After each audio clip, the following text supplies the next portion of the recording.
pressure.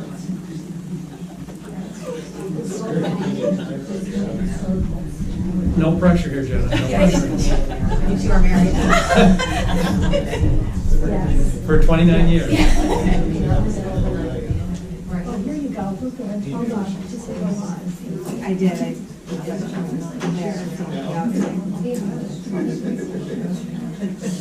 wasn't even supposed to be in there.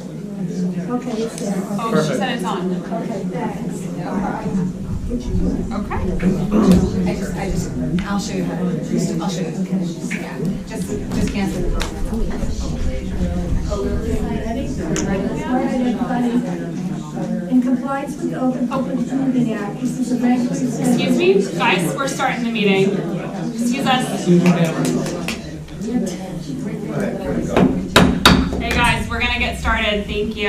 Welcome to the May 12th East Amwell Township Committee meeting.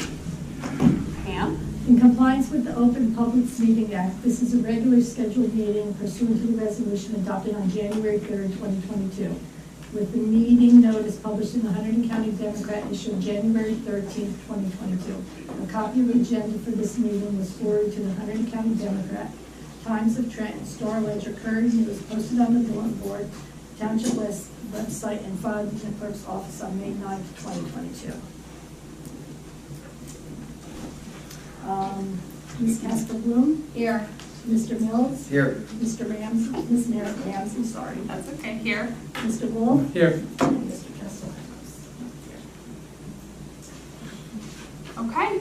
So guys, our mayor, Mark Castellano, is not with us this evening, so I will be running the meeting as deputy mayor, so bear with me as I blunder through the amazing cheat sheet that Pam provided us. Thank you, Pam. So if we could all stand for the Pledge of Allegiance, please.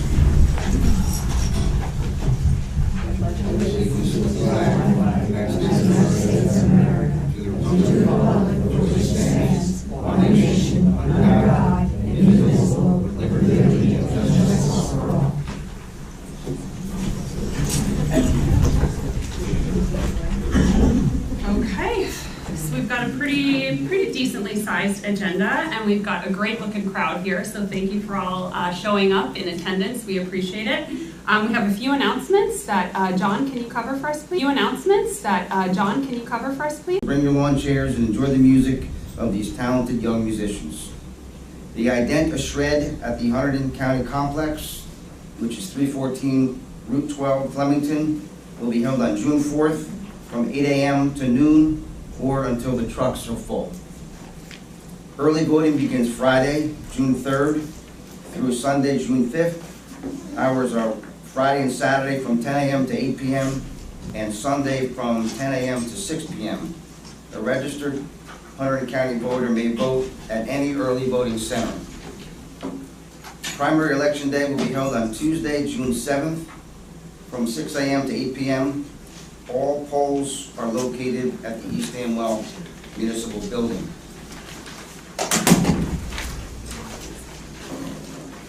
Hunterdon County Utility Authority will hold an electronic waste collection on June 11th from 9 a.m. to 1 p.m. at the Hunterdon County Complex, which again is 314 Route 12 in Flemington. You can contact, there's no name here, but 908-788-1351 for details. Save the date for a Bingo in the Park event on June 17th, and more details will follow. And lastly, the summer playground will be running at East Amwell School from July 5th through July 29th. The hours are 9 a.m. to 11:45 a.m. for East Amwell children who've completed kindergarten through 8th grade. In addition to some... That's 7th grade, sorry. Oh, Sorry. 7th? Yeah, 7th grade. okay. Thank you. Kindergarten through 7. In addition to the summer playground, a multi-sports camp is available in the afternoon to enable children to enjoy a full day of activities. For full information and to register, go to the Parks and Rec Committee page on the Township website. East Amwell events and more can be found on the Community Event page on the Township website. Well, it says quality, what we just went out, we keep losing internet, that's what keeps happening. It says quality bad. Well, which one are you on? I'm looking at the iPad. This one, yeah. right No, now. but I mean, we have different, Oh, that's, yeah. I don't I don't know, know I which one. didn't set it up. I mean, I'm on the meeting room private 5G, and that's showing a strong signal. I'm showing the whole thing. Okay, don't touch it. Everything's good. Yes. Okay. Don't breathe. Okay, so keeping going on the agenda, so we actually don't have minutes to approve this evening from the meeting 2 weeks ago, so we can do approval of minutes at our next meeting, which is in 2 weeks from today. So we have a few different items on the special discussions presentations. Rick, would you like to introduce Region 9 housing? Sure. I think as many of you know, we are in the process of working with Region 9, a nonprofit, to construct a 24-unit affordable senior housing facility in the village, about 2 doors south of the firehouse, in the home that has the purple shutters. We asked Region 9 to come in this evening to talk for a minute or two about the project, and then they're here primarily to talk about a potential pilot agreement between Region 9 and East Amwell, pilot meaning payment in lieu of taxes. My paperwork, so I'm just going to read a little. So to give everybody, and again, thank you everybody for the time this evening to kind of explain who we are and what we're proposing to be able to Can you build. pull the microphone Sure. down to you, just so the audience can... What we're proposing to build in East Amwell. So Region 9 UAW Housing Corporation is a mission-driven 501c3 nonprofit organization that was established in 1970 with initial support from the United Auto Workers Labor Union to sponsor, promote, and provide affordable housing to meet the needs of low to moderate income seniors, persons with disabilities, and families. Region 9 is committed to the principle of aging in place, ensuring opportunities for our residents to live independently with dignity and self-determination in a community with their peers. Today, Region 9 owns and manages almost 1,200 affordable housing units in 10 communities in New Jersey and Pennsylvania.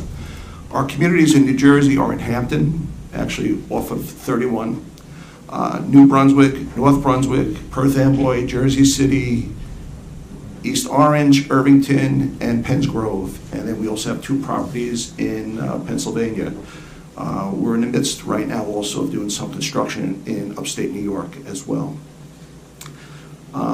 Region 9, and especially our communities, earn high ratings in management compliance and physical reviews from the United States Department of Housing and Urban Development, New Jersey Housing and Mortgage Finance Agency, and the Pennsylvania Housing Finance Agency.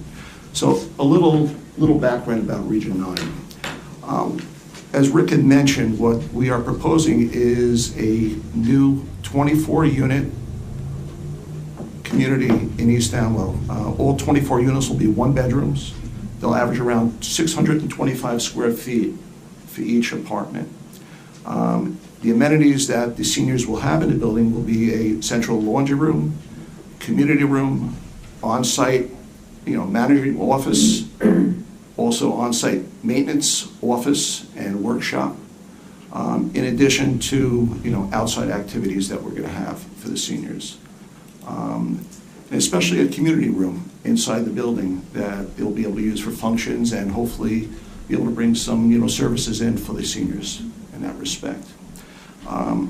So as Rick had mentioned, the idea about a pilot program, the payment in lieu of taxes, makes times the percentage that we have proposed with it. And again, that would be, we're looking to be able to do a pilot for 30 years.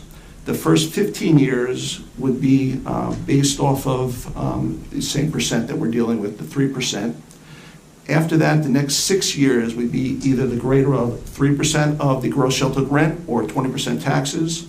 6 years after that would be 40% of regular taxes or 3% of gross sheltered rent, whichever is greater. And then also, the following 3 years would be at 60% of the regular taxes. As Rick had pointed out, our pro forma that we put together, especially for the first year as a comparison, shows that the regular taxes on the property would be a little over $18,000. Of that payment, $1,745 would go to the township. The rest would be dispersed between the school and the county. Again, these are seniors that we're talking about. So what we're proposing, especially for the first year on our pro forma, is there would be a payment to the municipality of $8,438 that we pay to the East Amwell Township as a pilot program and payment in lieu of taxes. 95% of that the township would be able to retain. The other 5% would have to go to the county based on the LTT law, the low, law that's in New Jersey. And again, it escalates every year after that in terms of, based on what the rents are and also what the vacancies and utilities are that goes along with it. Mark, Mhm.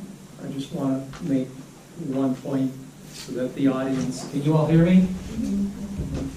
The way we looked at it over a 30-year period for everybody is the township portion of regular taxes would be about $70,000 over the 30 years based on the way we're working it up.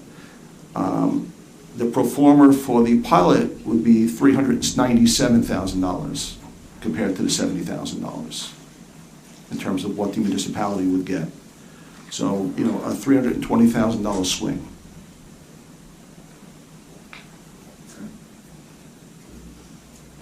And again, I'm open to any questions to be able to answer anything from the council. Just so I understand it correctly too, these residences, these small apartments for seniors, we would not be able to specifically ensure that it's fully occupied by East Amwell residents, right? How does that work? It's a law in New Jersey that you cannot only have it for one group with it. You can't discriminate. Though the idea is when we're going to have the open in terms of the lottery to be able to apply for residents. Again, we would really kind of impress upon everybody to be able to get there as early as possible with it. But unfortunately, in New Jersey, you're not able to do that by law. So it's a first come, first serve? Is that what I'm hearing? First come, first serve. And we'll make sure that, well in advance, we let East Amwell residents know what Right. date is the start of the first come, first served date. The units themselves, and again, the misnomer that people do have with affordable housing, every unit has to have central air. So central air and also fire suppression, and also all green standards. It is very direct in terms of what DCA and HMFA require in terms of the standards of the building that we're looking to be able to do.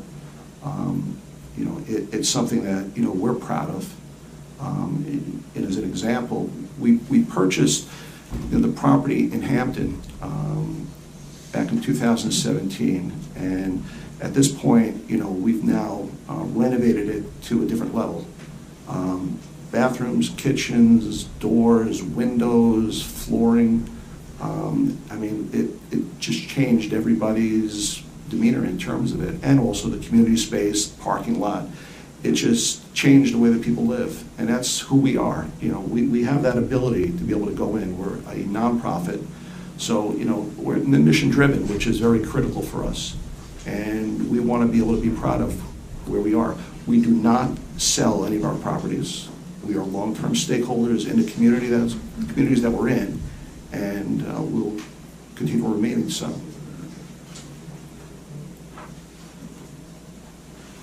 You referenced which lot you're looking at, and there was, I think I said there was a purple house. Purple shutters, yes. Yeah. How big a lot is that? It's 6.95 acres. So we're actually looking to be able to build the 24 units behind. So, again, it's not going to be directly on the road. And just so folks know, what, that existing building will that be the recreation area, or what will that be? We're not sure yet, honestly. We're still looking at, if it's a possibility to renovate it. When we purchased the property, there were 2 tenants in it. Once we were able to get in and really inspect it to a different level, it has structural issues, and we would not put any tenant for that. So we kind of, waited and worked with the tenants to be able to get them out, but we have to kind of address and see if it can be saved. If not, maybe look at, subdividing it. I mean, we're just not sure. But as Rick said, I mean, the idea is that we're looking at the whole picture of what we're trying to be able to do here with it. So basically, if the project is approved, then they do have to come to our planning board for a variance. But if the project is approved, as part of that, Region 9 will be looking to do this pilot agreement with us, this 30-year pilot agreement, and that's what Mark was discussing. The numbers he's discussing are in a spreadsheet that you all should have. It's in the tab called LTTE over 30 years. And there's also a lot more granular information in that spreadsheet. And these are projections, but they're projections based on experience. They've been doing this for a long time. Over the 30-year period, we would get about 320,000, well, actually close to 330,000 more dollars in taxes than if we didn't have this pilot arrangement, which for a township that has a budget this year of about $3.2 million, it's in excess of 10% of our budget, so it's actually a significant amount of money. That's over 30 years. Correct. Correct. So just so the folks have an idea, what, if things were to progress, what kind of a timeline are we talking about? So, as Rick had mentioned, hopefully we're going to be going in front of the planning board, hopefully in July, is what I've heard. Once we're able to get preliminary site plan approval, we can then apply to DCA for funding. It's a very competitive application, and they required us to be able to get preliminary site plan approval, which was very involved, especially what we're looking to be able to do. Once we hear back from DCA, hopefully early fall, and get it done, I mean, we're looking at, could be a 15 to 18 month build out once we get the approval from DCA. I would say these days, especially with materials, probably an 18 month build out that we're looking at. As soon as we can get in, we'd love to, because prices just keep going up all over the place. So it's concerning, but again, we're still pursuing everything that we're dealing with. I see some hands raised. We're gonna have open to the public in like 2 agenda items, so I would, if you don't mind, if we. No, I just don't know how it works, but I do have questions. Awesome. Thank you. Thank you. I'm sorry, back to the. Before Mark leaves, maybe we let. Aye. Aye. Okay, we are now open to the public. Hi, I'm Robin Mishra-Curie. I'm new to this process. I just hearing about this for the first time, so I apologize. It sounds like it's pretty much a fait accompli. You've already purchased the property, so my understanding is that what you're going for is a variance so that you can put 24 housing units on a 6-acre lot in the center of town here. Is that correct? So it's a 7-acre parcel that we're looking at. 7 acres. Okay. And those 24 units, they'll only contain 1 person per unit, or we don't have control over how many people can live in that? Again, it's a single bedroom. It cannot contain more than 2 people. It could be a husband and wife, 2 spouses. But again, we can't tell you exactly how many people are going to be there. Okay. And the people that are coming, I think it's the... All our properties that we have, I mean, again, we know that affordable housing is very much in New Jersey. I mean, our properties that we have, whether it be Hampton or New Brunswick, we have 100+ people on the waiting list. We know, and especially, for East Amwell, we have done the market study in East Amwell, and there is a definite need for the housing here with it. But again, each project has its own waiting list. You're very welcome. Robin, can you spell your last name, please? Sure. MAESTRIPIERI. And your address? 187 Lindbergh Road. Thank you. I have another address, 52 Ridge Road. I have both houses. Okay. Thank you. Sir, I'm just gonna go. Yeah, Wow. Dave Stalin, 8 Rainbow Hill Road. 2 questions. The design, is it one building or multiple buildings? It is one building. One building. One building. It's,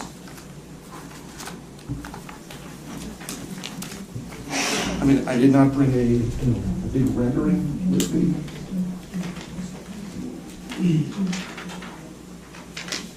But yeah, this is what our proposal is for the rendering of the one building. The second question is, has the land already perked for 24 units? It's septic, I'm assuming? Well, it will be septic. And again, that's one of there's a number of items that we still have to do. And once we were able to get the site plan approval to get approved through DCA, then we still have a number of items that still have to be done before final site plan approval is done. One of which is perking, right? So, Correct. Correct. Linda, I missed you on the last one, I'm sorry. Oh, I was holding off. Few questions. First of all, it looks great. I mean, everything sounds good to me. But what do we have in? At this point, separate thing, in the building, there will be 2 elevators for the seniors. Again, the seniors, we not any different than families, but there's certain things that we must have, and, not just one elevator, but 2 is a backup off of it. Power, and also a generator that will also have to be able to be So sure. we all have generators. Right, but again, not all our properties we do that, but especially for seniors, we want to make sure that that does happen. Now, from everything that I heard, all of the communities that I heard that you have these in, I didn't hear too much about ones that were like a farming community. Well, I think Hampton is a little bit, but everything else sounded to me. Hampton, in our property in Hampton, it is septic also. We actually have, 2 septic fields there. It's a 48-unit property. We have 2 fields at Hampton. Though it is, public water with it, but it is very, again, I should have to say, it's very rural out there. We love it. We love it, and the new construction that we're doing in upstate New York also is in rural areas. We think it's wonderful. Well, when I was listening to you with the nice things that you had within the actual building, I didn't hear anything like a dining room or anything like that, so I'm assuming that each unit is responsible for their own cooking. And I was wondering where they got the food from. Yes, again, it's independent living. Right. Every apartment has their own kitchen, their own living dining area, their own bathroom with it. Stove, refrigerator, microwave, and mentioned central air. Everybody is independent. We're not an assisted living facility. Right. It's all independent living. But I was just thinking that, like we've got the ShopRite in Flemington, there's Stop and Shop, there's all of those places, but I don't really think of somebody, first of all, walking to those, I can't do it. Second of all, if they walk down to the deli or something like that, that's not where I think of doing my grocery shopping. So are we going to try to set up something with Link to have them get a bus route that will pick up our senior citizens and take them to places rather, because I don't see them walking too much within here. The one thing we loved when we first looked at East Amwell is the village, in terms of the amenities that are there. I've not seen that in many towns in terms of the rural area. East Amwell is wonderful, especially the village.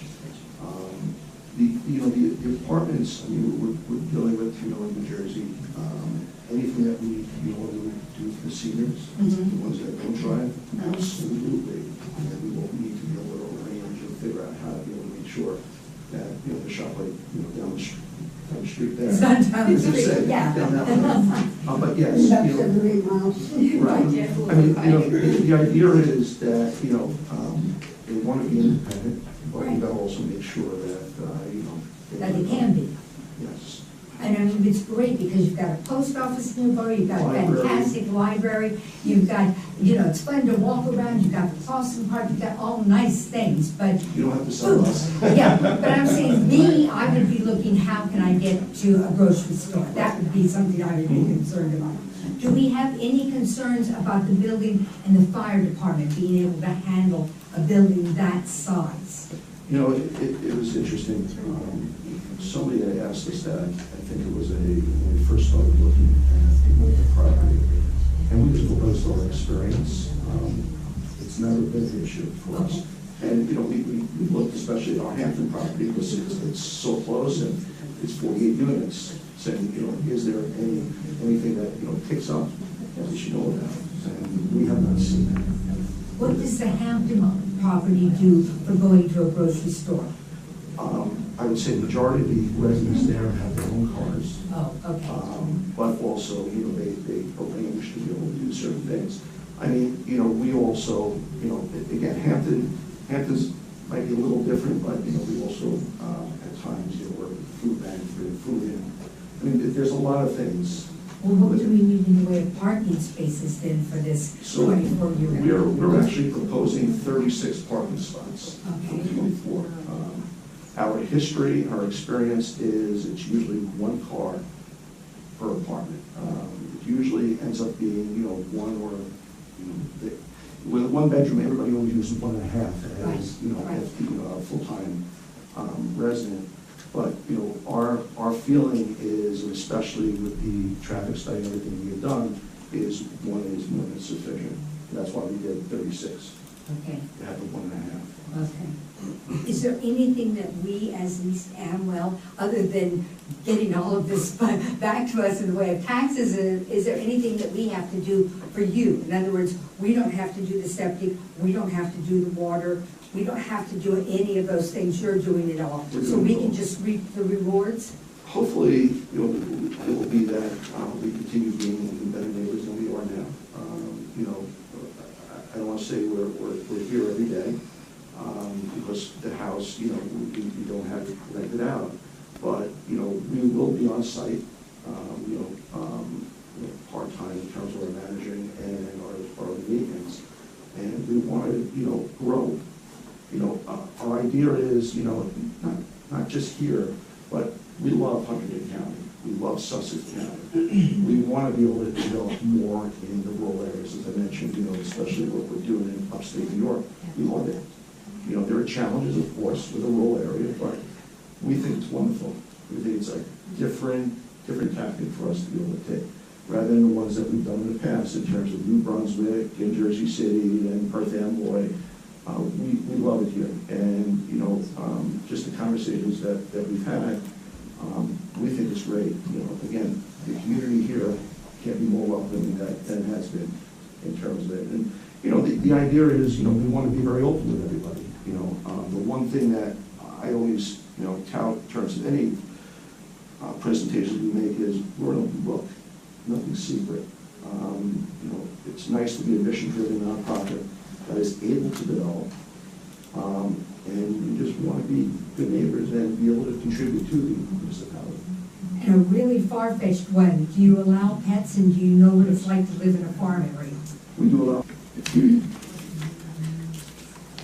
Mark, I have 312, 912 per Here it is. year. Yeah. Please do the math, break it out. Right. So there are 3 different, rents that we're looking at. So through New Jersey, you have to have a certain amount of units at what's called at 30% of the area median income, 50% of the area median income, and 60% of the area median income.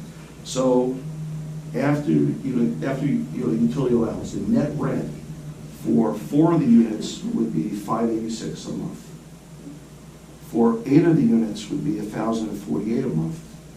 And for 12 of the units, we do They're all support our volunteer. rescue squads, we do support our police. We don't have to. But I'm just saying, we just, Region 9 does support, very, very much. Is there any kind of donation that would come from Region 9 to say the rescue squad? Or is that all up to the township?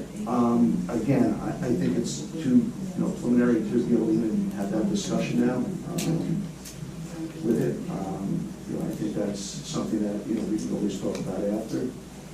But I wasn't here tonight to really commit on that. I'm sorry with it. But I think in terms of the plans that I showed very quickly, our idea was to be able to keep it in context in terms of especially colors with it. Me personally, I'm not into purple shutters on a house, but I like very muted with it. I think it does fit in very well in terms of the I'm character. just talking more the size and the height. Right, that's the reason that we're putting it in the back, more in the back of the property, rather than the front of the property with it. It's not going to be on street level for that purpose. And we do have our traffic expert there to talk about traffic. I can talk about it right now, but I don't think it would be a real true flavor with it. So I would ask if we could defer that to the planning board meeting. Sir? Mike Grankowski, 326 Route 31. I'm also with the rescue squad and the fire company.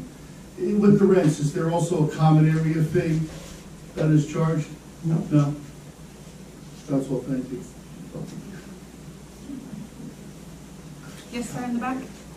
Paul Hutchins, 1609 Old York Road. As far as the fire department goes, I believe I'm sorry. as far as the fire department goes, I think you're talking about the property right next to it. Yes. Are the residents going to be aware that there is a siren that goes off for every call? We already get complaints from new residents. We had heard that when we first were looking at the property here. Yes. Okay. We're aware of that. And just again, the rents that we're talking about right now are rents right now in 2022 in New Jersey. When it's built, we know that rents will go up, but I can just tell you right now that what we have right now in 2022. Yes, sir. Does the deal still work if it doesn't perk out for 24? What if it's half that? If it doesn't work out, then no. Yeah. So you have to have 24 to be the deal. I mean, everything, and that's one of the reasons that, before we start spending a lot more money, we want to just be able to get preliminary site plan approval, so we can go to DCA and see, because as Rick had mentioned, the funding source is there, it's supposed to be approved by the funding source. So once the funding source approves the project, we can then do all the additional work to be able to validate what we're trying to do with it. And again, that's critical for us and it's critical for everybody here. Anything else? Any other questions? Francis? Hi. Francis Gabion, 123 Wurtsville Road. What happens to the house with the purple shutters? Does it stay and become repurposed for something else? Or is it going to splat? We're not sure yet, to be honest with you. We're trying to see what we could do to be able to rehab it. It's just structurally, it's very bad structural, and that's one of the reasons that we kind of was able to kind of move the tenants out or help them relocate, because structurally, it's a problem right now. There's worse in town. It's what, I'm sorry? There's worse in town. Well, you know what, but all I can tell you, as a landlord, I would not put anybody that I would want in that house. We wouldn't do that in any of our buildings. I wouldn't put anybody in danger. Okay, because there may be some historical components to it. I don't know for sure, but I don't think that would be something to also touch base with the local historical. Well, we know it's not historical, but like I said, we're seeing what we can still do. We haven't really made any decision on that yet. Now, you're going to have 3 stories and 24 units, so if my math is correct, that's 8 units per floor. Correct. Okay. What is the footprint of the building? I gather you're having to go up with construction this size. Is it correct to assume that the septic and health requirements defer to the state rather than our own local Board of Health? So it would be the state standards for this, that, and the other. We have to go through New Jersey DEP. Okay. And the last question, at least for now, is with the amount of traffic and people and change that you're bringing into the village, since this site is bordered by a county road, a state road, and I don't know what I-95 is, but there are intersection and other challenges here. Would you be talking or working with DOT to possibly get? The other issue is going to be, brain fart. Sorry, America. You know, supportive of the idea, but you said you were putting the building towards the back. How does that impact the residences that are on this short stretch of Wartsville Road? How close to the back ends of their It's property? not going to be back this way onto Wartsville. It's all wetlands. We cannot build on wetlands. So we will not be building on any wetlands on the property. All right. So even though I'm saying the back is all wetlands. You're We're not setting back from the street, from from the house. and all Correct. that other stuff. All right, thank you. You're very welcome. Anyone else? Can I get a motion to close to the public? So moved. Second? All in favor? Aye. Okay. Thank you, Mark. Thank Thank you very Mark. much, everybody. Thank Really you. appreciate everybody's time. Thanks, Mark. Okay, our next item under special discussion is our monthly update from the Amwell Valley Rescue Squad. Patrick or Sharon?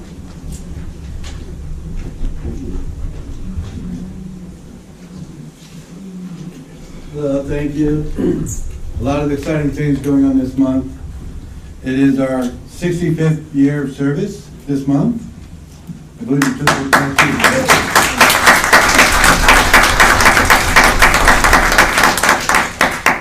I'd like to thank everybody who supported the firehouse and ourselves for our flower sale. We made some good funds for Mother's Day. We had 33 calls last month. We answered 22 of them. The rest were answered by mutual aid during the day. We have many standbys we're doing. We're doing the first aid merit badge for Troop 65, which is a very long merit badge. I'm on my second night of it. We're gonna have maybe 4 more nights we have to be with them. National EMS Week is May 15th to the 21st. So keep that in mind for EMS providers. And we had 584 hours of people being at the building, waiting for calls or going on calls. The kids are home. Huh? Hours will go up, kids are home. Yeah, we have a lot of college kids are home now. And we have one more thing.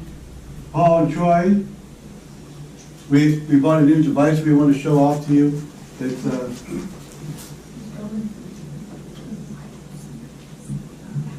It's called the Lucas device. It's $1,000. So it took us a long time to save up for it, but we do have it now, so when we're minimal staff during the day, we can now respond safely and help out people, but If we transport, we're not standing up in the back of the yeah, ambulance so doing. we're more safe. So that's one of the primary things. So basically, again, we have the EpiPens, the aspirin, the Narcan, the CPAP that people use for difficulty breathing. So we have everything that all the other squads have, and I always like to come and update you guys. So we thought this would be a neat thing because it's actually something you could see instead of be holding up like an EpiPen. So we just got this 2 weeks ago, so it's already on our ambulance, and So, and we're starting all our standbys, so we're gonna be opening the first aid station at the fairgrounds this weekend. And we'll have our new cart and trailer over at the Color Run, which is Saturday, I believe, yes. Hopefully it's not gonna rain. We don't wanna be out there either in the rain.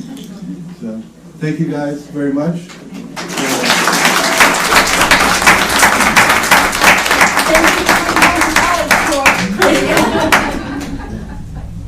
So just keep it out there, it is EMS week, so if you see an EMS provider, every time I wear this shirt, people always thank me anyway, but give them some extra thank you over next week for EMS week.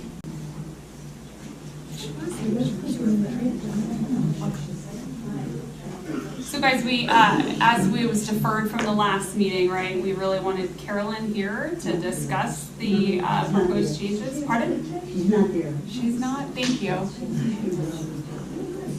Can we open up and discuss the ordinance anyway? Yeah. What do you guys think? I'd like to make a comment on the ordinance. Yeah, I think we all do. Yeah. Let's give Pam a moment to check. I think regardless, we'll open it up for the public, and I know the Township Committee, I think, has a few things to say as well. She's coming. Thank you, Pam. Okay, why don't we start with... We found you. Are you checking out the new tool? Nature called. No worries. Okay, so Carolyn, thank you for coming. We invited you here because we wanted to hear directly from yourself on some of the proposed changes that you've made to the ordinance. So I would really just like to turn over the floor to you at this point, maybe to walk us through maybe some of the reasons why and some of the specifics. Sure. I think there's some questions specifically from the Township Committee, and then it's been suggested that we then directly open to the public as part of that, of this forum as well, so we can hear directly from the public as well. Great. Okay, thank you. Thank you. My name is Carolyn Murphy. I'm Animal Control for East Amwell Township.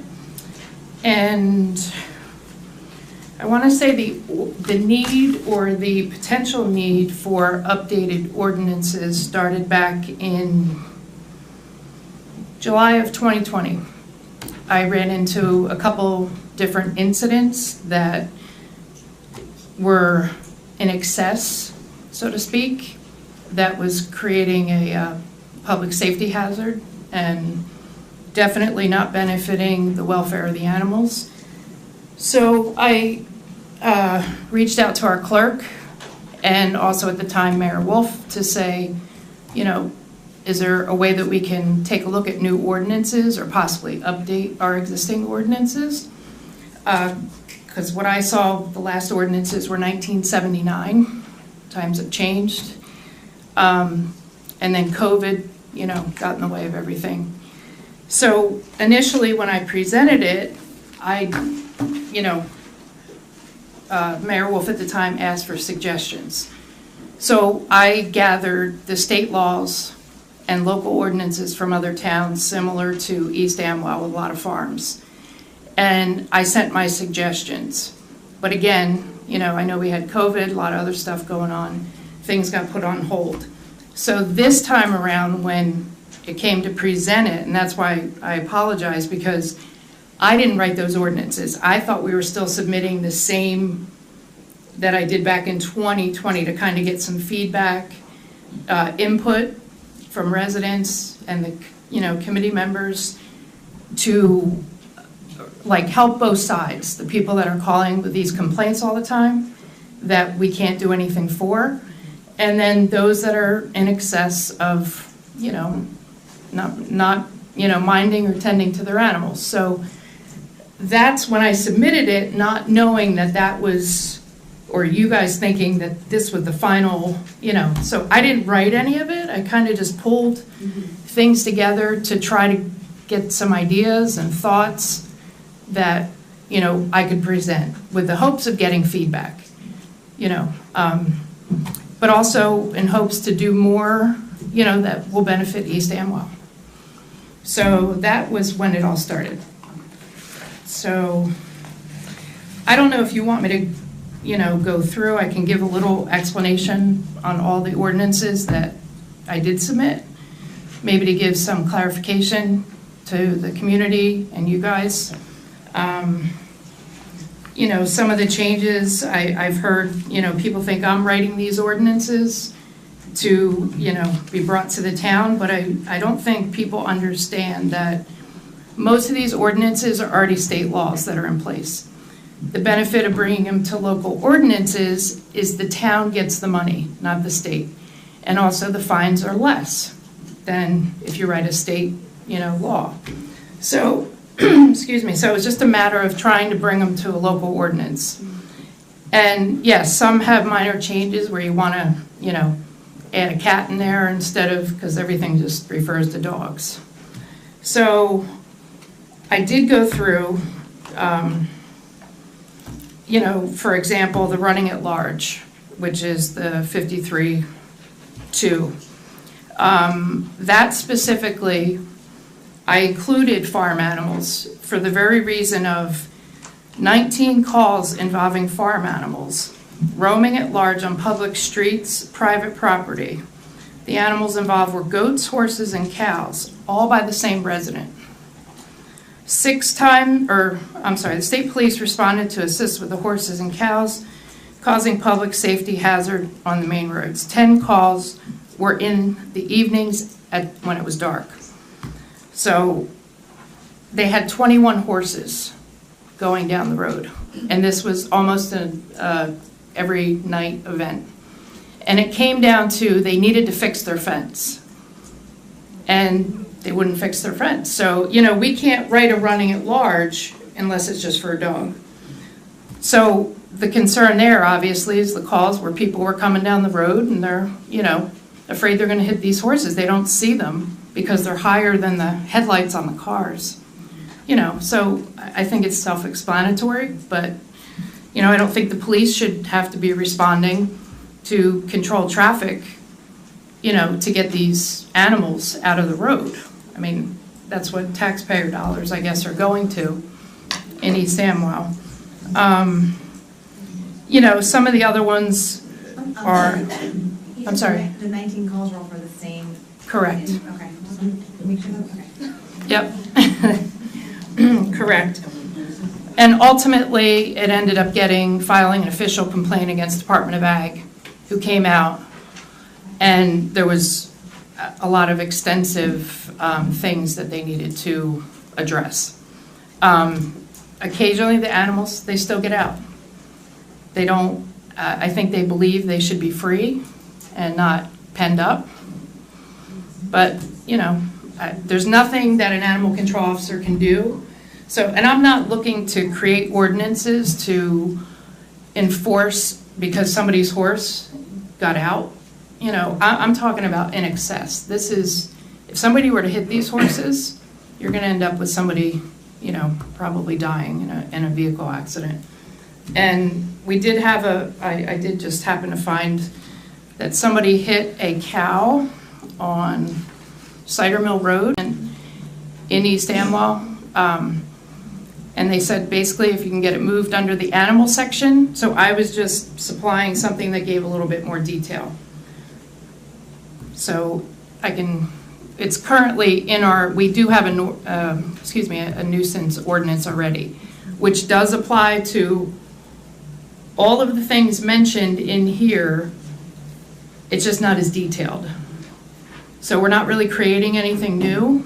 It was just trying to be more detailed and specific. Some of the examples, I mean, roosters, I understand the right to farm, but when you are in close proximity in some of the developments, a few developments East Amwell has, and roosters go over and are on your neighbor's property, and also pecking at your siding and doing damage. I mean, you know, peacocks, there's numerous calls that we've dealt with. Pigs, we've had 6 pigs abandoned in East Amwell, never claimed, so animal control did take possession of those. We've taken possession of 4 peacocks, 2 goats, and nobody's ever claimed them. And we did not euthanize them. They were all found homes after we did the proper 7-day hold required by law. So, let's see. I'm sorry. You were creating the zoo.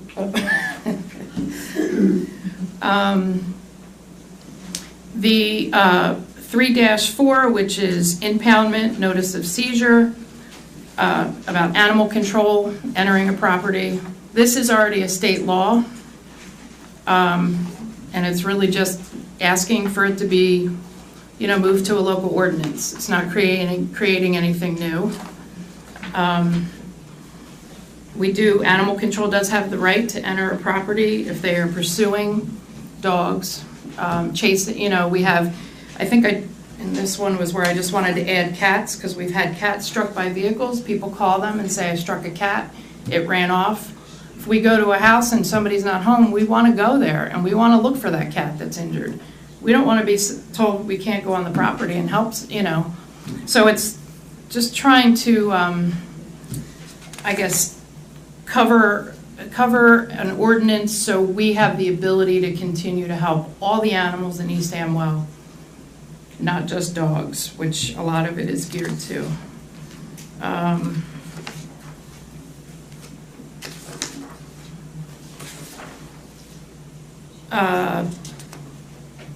The authority to enter the premise, that's still already a state law. That's nothing new. 53-7 is interference with official duties. That's already an existing state law. You can't interfere with us doing our job. That's not creating anything new and enforcing something in East Amwell that nobody else has. It's already in existence. Leashing of dogs and other animals. Some people feel, they could take their potbelly pigs out for a walk. They're roosters and goats. They become, so to speak, house pets maybe, or domestic pets, not farm animals. So again, it's just trying to put things in place so if these things become a problem in our parks and stuff like that, we have the ability to do something if it becomes an excess. I think the last one was the, let's see here. Some of them didn't change at all. We just kept everything, the ones that were in line the same. The sanitary requirements, 53-12. I do understand now, which I did not back in 2020, that there is, I understand the right to farm, but I had an opportunity to read through the details of what is permitted and what, and such. The sanitation, what prompted the whole thing about giving a little bit of ordinance and authority was because I went to a farm and there was a horse that stood in its feces, manure for weeks. The same thing, the owner wouldn't clean it out. And they said, and if you read the laws, it does come down to, you have to give them adequate space to get out of their own manure or mud. They can't stand in like knee-deep mud. They have to be able to get out of that. There's things like shelter is required for farm animals, whether it's like a man-made or a natural element. Those are little things that I think can be enforced by animal control going out and speaking to residents and educating them when they move from the Jersey Shore to East Amwell and say they want to live on a farm and they get all these farm animals.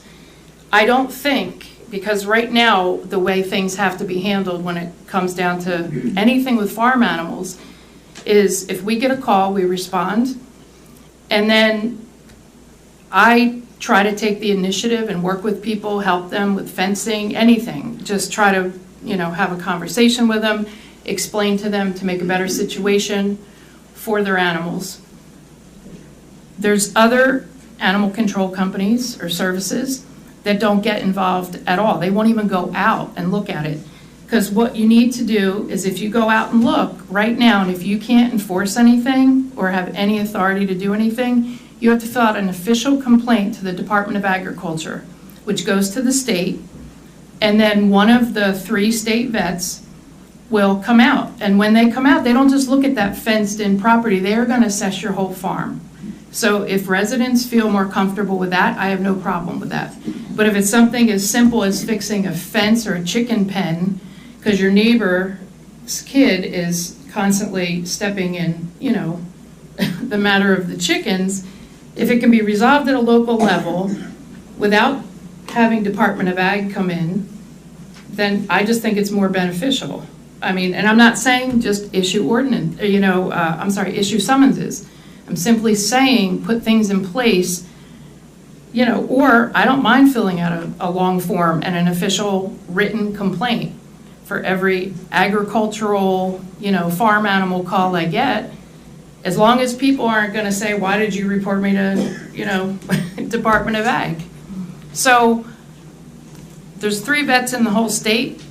They prioritize their calls. Sometimes they come out, sometimes they don't, sometimes they take a week, a month. It's all priority. So you're never going to get a quick fix, you know, if it's an ongoing issue. But, you know, for me, it's not about having the authority to just give summonses because I want to give summonses. It's really about public safety and animal welfare. So that's where it comes in with the sanitation, falls under the sanitation ordinance. And I think that was all. If I missed any, let me know, or if I didn't answer. There's a piece on fencing. I'm sorry? Fencing, being a certain number of feet away from the road. Did I read that? Yeah, I mean, the standard now, like if they're not grandfathered in, they just simply say like 50 feet from the property line. If they're not Structure. grandfathered in. Maybe in Staten Island. What's that? Maybe in Staten Island. Can we wait till we're open to the public, please?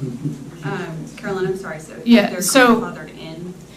Yeah, and again, I pulled the ordinance from another town, and I didn't go through it, like I didn't revise it, because again, initially when I was gonna submit it, you know, I believe Mayor Wolf at that time was writing some of our ordinances, or, you know, towns that I work for sometimes want to see the ordinance, fine tune it, make it, you know, better to suit the community. So, you know, it's not every single word in there, I'm not saying is, yes, we have to have that. It's just, you know, it's an example to start with. And I think that's all the questions. I mean, I went over everything that I could think of. You know, if anybody has any questions, or. Maybe we'll just, I think the township committee members might have a few. Okay. I have a couple questions. Sure. So I have a better understanding of where this proposed ordinance came from, right? This has been a work in progress for you since 2020, and you've done some research, various townships, to see what might work here. Correct. So these aren't your words, and this is certainly by no means a finished product, if you will. Correct. Did you consult the American Kennel Club at all? I mean, there's been a number of excellent proposed amendments to your document. I mean, these folks here that are in the audience, they're certainly not here to see us, and this is a hot topic here today, because people don't want more government. People want less government.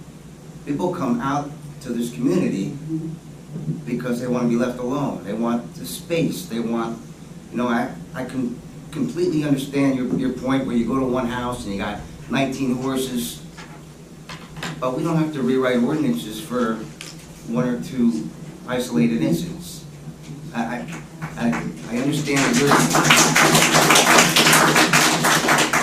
I'm not picking on you. No, I encourage feedback, but again, my job is to, you know, make sure public safety is the #1 priority, and as well at all animals. And if you want an animal control officer that is involved in the community and proactive and is going to respond to residents, then I'm going to take the approach how I think we can make it better.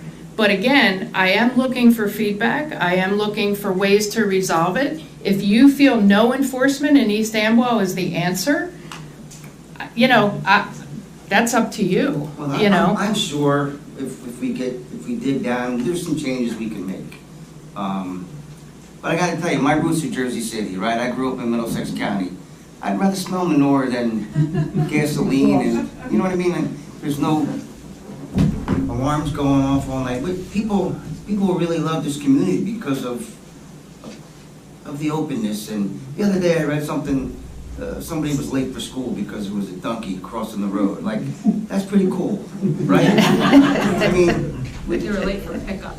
It was one of our friends. you know, when my kids were little, you know, the neighborhood community used to chase down the Edwards' horse. Herman got out, so everybody went running for. It was just a cool, different kind of thing. So I'm not picking on you by any stretch. I'll help you with some help from the community, but you know, when you start talking about, you know, let's hold this dog for 7 days and then we're going to decide what to do. That's state law already. That's not stuff that I'm asking to, that's what I was trying to say, is the majority of what's in these ordinances is already state Yeah, law. The I only get it. reason you move it to local ordinances so the town gets the, you know, benefit of any summonses issued. And if residents receive a summons, the penalties are less. So, you know, I'm looking at ways to benefit East Amwell. That's how I envision it. Not to create, none of this I created. So. But you can understand why the room is filled, because people are like, well, we're going to notify the owner of the animal in 7 days, and, you know, they may or may not get a letter in the mail. I mean, we know how the mail is running. So it's just, I'm glad you came here to explain a few things. But this is East Amwell. This is, you know, this is how people want to live. I have no problem with that, but I do have, you know, the state, we take certification courses, you know, we have to get certified, we have to get, like, you know, so we are taught to enforce certain things for very good reason. You know, rabies vector, health and public safety is the #1 reason you have an animal control officer. And if you don't want, there are towns that want no enforcement and don't care what happens in their town. And if that's what you want, I have no problem with it. If you don't want enforcement, you know, and you don't want to pass any new ordinances, I'm just presenting to you situations that I've run into, you know, and I'm trying to deal with it the best way possible. Right now, animal control responds to farm animal calls. We can change it that any complaint we get for farm animals, since it's not really under the purview of animal control, we're just the first responder, I'll fill out a complaint and submit it to the Department of Ag, and then I'll forward it to you, you know, and then I'll be hands-on, you know, that way, it's however you know, it's your town. I don't live in East Amwell, so I can't, you know, but I do work in East Amwell, and I'm very hands-on. I try to educate the community. I mean, you'll see that I have not issued tons of summonses, and I'm not speaking of like 1 or 2 incidents. I mean, you get 21 horses get out 19 times on a main road. I think that's a concern. And I think it's concerning enough to bring it to your attention. To say, like, is this something you want to continue, you know, if this continues to happen, is it okay? Do you want to create an ordinance that, you know? Guys, it's just a little hard to hear Carolyn with all the background noise. And sorry. We will open to the public, I promise. Let's Yeah, so I'm just trying to tell you my, you know, how I look at it from one way, and, you know, I'm trying to present it. I got you, but I just wanted to express, this is why people move out to the country. Like there's some things that people just don't get too excited about. If there's a safety issue, somebody's gonna get hurt, you know, but when you start talking about, you know, going onto somebody's property and, you know, denying them their due process, you know, that's my property. If my dog is on my property, you know, that's my possession. So once we start talking about some of those delicate areas, I think we're going down the wrong road. But I'll be quiet now, and let whoever else wants to talk. For full disclosure, I'm Rick Wolf. I live on a 139-acre farm. We have 4 dogs, any number of horses ranging between 4 and 15, 2 goats, chickens, a rescue peacock, which is absolutely beautiful, a couple of wild turkey. Never know what else I'll find on the farm. From time to time, Jared Weeks boards some of his baby cows on the farm, so at times we have baby cows. So probably many of you in the course of your life have heard the phrase beyond the pale. The phrase beyond the pale is defined as outside the limits of acceptable behavior or judgment. Upon even a casual read of this ordinance, it is clear that it's not right for East Amwell. It's beyond the pale. Having visited almost every property in this township, and I literally have, I know that we have hundreds and hundreds of dogs, cats, horses, cows, goats, pigs, chickens, and the smattering of exotic animals.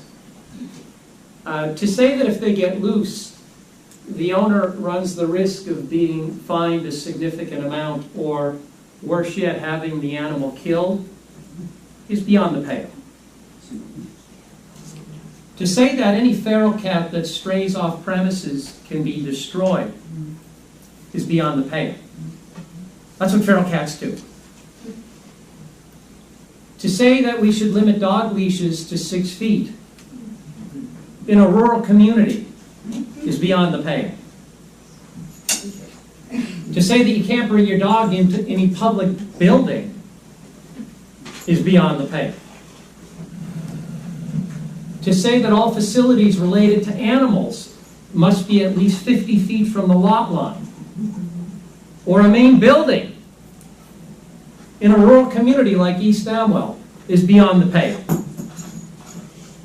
To say that animals must be confined to such premises or portion of such premises as will preclude odors and sound emanating from such animals beyond the owner's property line is beyond the pale.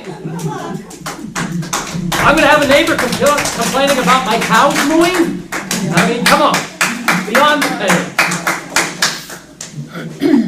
And I don't even want to get into the potential risk under this ordinance if you spread cow or horse manure on your property. Okay?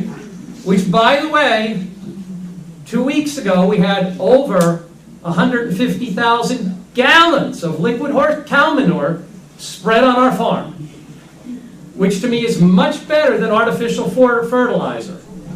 Did it smell for a day? Yeah. Did it smell bad? No. Particularly with liquid cow manure. It's really not that bad. That's East Amwell. This ordinance should never have seen the light of day. It came across my desk when I was the mayor in September of 2020, and I said to our clerk, I am not willing to introduce this ordinance because it's beyond the pale.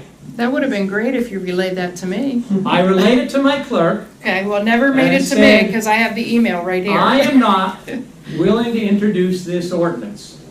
If another township committee member wants to introduce it, God bless. I'm not. Because it was so clear to me that this ordinance is not right for East Amwell. I believe that our existing mayor's attempt to introduce this at last month's Township Committee meeting made us look like bumbling idiots. Why? Because the ordinance is beyond the pale. We look like a bunch of idiots.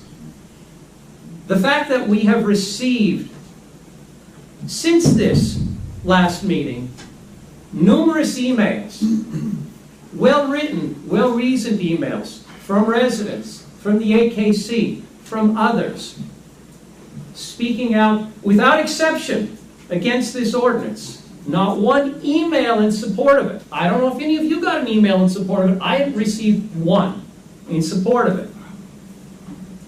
The fact that we have it on this month's agenda to introduce again makes us look like even bigger idiots.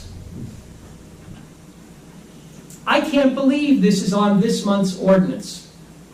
Putting it on this month's agenda, putting this ordinance on this month's agenda has caused needless stress and anxiety for the residents.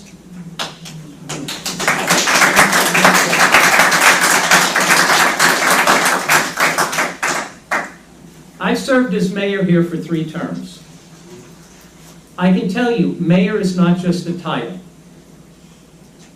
It's a privilege, and it's a privilege that comes with significant responsibility. To do the job right takes a great deal of time and effort. A resident who attended our last Township Committee meeting commented on Facebook, and I'm not on Facebook, my wife is, so she shares these with me, that at last month's meeting we looked like we had no idea what we were doing. You know what? When Kathy told me that, she thought I was going to be mad. I said to her, "Hun, the resident's right. We look like we don't know what we're doing. To bring an ordinance up like that," I didn't use beyond the pale, but the ordinance is not right for East Amwell. And I would have appreciated if you had... May I finish? Yes, you may. Go ahead. I will let you finish. Please Okay. let me finish. Sure, The go ahead. conversation we had was, don't try to write an ordinance. It's not in your wheelhouse. I didn't write an ordinance. Well, who wrote it? I didn't write it. I just said... Who wrote it? These- Krista didn't write it. Pam didn't write it. Who wrote it? These are state laws that are already in place. If you go to the website for the state... Carolyn, who is- put it together and presented it to Krista to send to me? And I Carolyn, explained and please that... answer my question. We're going back 2 years, right? We're So going we're back talking to about- when you asked for examples of what problems I was having. Could I submit, like ordinances, you say it right here, from other towns that might resolve the problems that I was having? And I submitted that to you. Tell me what other town like East Amwell has an ordinance like this. Give me a Hope- rural community that has this ordinance. Stafford Township? I know nothing Hopewell about Town- Stafford. Any of our communities around us, do any of I'm them not have gonna- an ordinance like this? Hopewell Township, Stafford, and what I'm saying is when I came to you and said, these are the problems, because you were the mayor, we had a dialogue going regarding this, and you said, please submit to me take ordinances from other towns so I can see what you're talking about. So that was 2 years ago. It never got done, whether COVID or whatever. It wasn't COVID, And- it didn't get done because this ordinance is quite honestly ridiculous. And for East I would Amwell. have appreciated the feedback rather than going through the effort. The ordinance came to me from Krista, I responded to Krista. Okay, yeah. I'm not gonna go back and forth with it. Let me finish what I was trying to say. I'm not Can I please qualified finish to what I'm write trying to say? ordinances. I understand, Yes, Carol. okay. Let me finish what I'm trying to say. To the residents tonight, I want to apologize. This township committee put you through stress that you didn't need to go through. I am confident that this township committee is not going to pass this ordinance or anything like this ordinance. And if anybody on the township committee has a different view, you should feel free to speak up. But I can't imagine that this committee is going to pass this ordinance or any ordinance similar to it. Why? Because it's beyond the pale. I do apologize for having everybody come out tonight, people getting stressed, people getting agitated. This never should have been on tonight's agenda. It should have been squashed after the last meeting. Do we look like a bunch of idiots? Yes, we do. This And was for that, I also, apologize. I'm sorry, this was also emailed in advance and saying that we could discuss it here at the meeting, but if anybody had any feedback, that was an opportunity too, to just say, hey, this isn't gonna work for East Amwell. Then we could have nipped it in the bud and not even put it on the agenda. It never should have made it to the agenda. When you tried to get it on the agenda in September 2020, I told Krista, no. That's not, we didn't try in September 2020. I have the email with Krista asking me, please put it on for Thursday's meeting, and I said, I no. think it's time to move on. Yeah, that's I think fine. you made your point, Rick Wolf. I think you made your point. How long are we gonna keep going on here? Until I am comfortable that I finish saying what I have to say. If you'd like to make a motion to stop me speaking, you can make the I would motion and like to see if make you a get motion 3 to votes to pass it. continue. Nobody's interested in passing the ordinance. No, You're to pass your politicking. motion to stop me. I am not You're politicking. politicking. You're talking about the mayor who's not even here to defend himself. And that's inexcusable. The mayor's not here because he didn't want to face this crowd. That's baloney. It was idiotic for him to introduce it. How do you know that? And Mark does what Mark did tonight, what he always does. He runs away. That's Mark Castellano. This is classic That's Mark. not true at all. Mark It has is. a family commitment. Rick, you really don't understand. Mark or has a even commitment to know. East Amwell Township. He's the mayor. Of course he does. Where He is has a he? family commitment as well. Where is he? I'm not going to share that information. Where is Mark? He has a family commitment. He has a commitment to this family. Where is he living up to his commitment? The guy couldn't make it, Rick. No, this is Mark. This is exactly Mark. Carolyn, thank you for He coming. didn't want to put Thank up you with for facing listening. these people for that idiotic ordinance he introduced. I think you could probably. Thank you. I think we're done. Thank you for coming. No problem. Thank you for listening. Carolyn, if you provide a list of problems that you experience, the community, the people here, the farming community, the ag advisory, the hunt, the horse people, the ones who deal with mud season in New Jersey, we will work to try to do something. That was We the both- agenda, that was the initial, the initiative I was trying to make, because it's not fair to those that are Right. running into these problems. So I don't live in a farm, town, so feedback is welcomed. But, if we could come up with something, and that's what the initiative was back in July of 2020. More than pallets? Yeah, so So I it was going didn't, to say that, right, because I think that this was on the agenda. You heard John and anyone else who would like to volunteer to partner potentially with Carolyn to meet some of the objectives that you've stated. I agree with what was stated before. I don't know about, other colleagues, but we will not be voting for, or it sounds like it's written today, but it sounds like that was not the intent either. no, So, and the for intent was to communication- submit it, Yeah. and initially it was gonna be submitted because I heard at the time Mayor Wolf wrote the ordinances. So that's why I submitted it, to say, hey, this is like kind of what I'm thinking, with this, And work. Carolyn, you are correct that this gets sent to, the agenda gets reviewed and sent to all of the township committee members. So Yeah. that we did review it, and that's why 2 weeks ago, we actually asked you to come here because we were not comfortable with the way it was written, nor did we really understand the premise of it. And I So don't we- write ordinances or so we laws. did This, invite a you lot of here it was already to speak pulled to from it. existing, Yeah. it's stuff Yeah. that's already been approved by the state. We understand. It's just taking it and trying to bring it to East Amwell to get the funding and to, add a little bit more, something newer on, as far as ordinances, the way the communities are expanding and animals, everybody's got animals, so, yeah. Thank you for coming out. Yeah, no problem. But I think And then we'd work through it, get somebody who can write ordinances to fine tune or change or whatever, and then it gets brought to, the committee. So, And that's 100% did not happen that way, so. well, my apologies. Thank you for being here. For the most part, we're trying to solve for a problem that doesn't exist. We're gonna sit down and draft an ordinance for problems that don't exist. It's a rural community. Horses are gonna get on the road, cows are gonna get on the road, chickens are gonna get on the road. That's life in a rural community. Tractors are on the road. Cyclists are on the road. The cyclists tend to create more problems than the animals create. Okay, so I think at this point, based on everything that you've heard, the dialogue and everything, would anyone on the township committee like to make a motion to open to the public? So moved. Second. Second? All in favor? Aye. Okay. So, I'm gonna switch directions. So I have a question. Carolyn, thank you for helping me on multiple occasions. My personal experience has been everything but wonderful working with her. If this motion was so beyond the pale, if this ordinance was so beyond the pale and it was in the agenda Is there nobody that could have just pulled it, so we didn't have to have this show?